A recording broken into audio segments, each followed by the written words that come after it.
This is kinematic SUVAT calculations in 2 minutes. Displacement is defined as the distance moved by an object in a particular direction. Instantaneous speed is the speed at the precise instant that it's measured. And average speed is defined as the rate of change of distance, or in other words, speed is equal to distance over time. Velocity is the vector version of speed and is the rate of change in displacement, or in other words, displacement divided by time. And acceleration is defined as the rate of change in velocity, or change in velocity divided by time.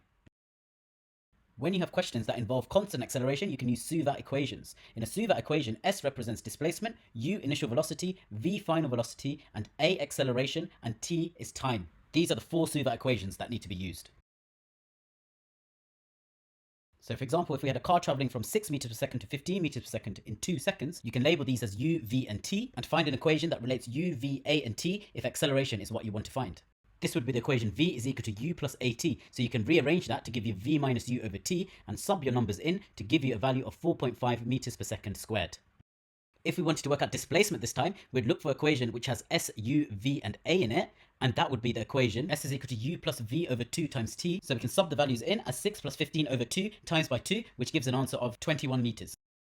Some examples involve an object falling or an object in freefall, and you need to know that anything in freefall on Earth accelerates at 9.81 meters per second squared towards the Earth.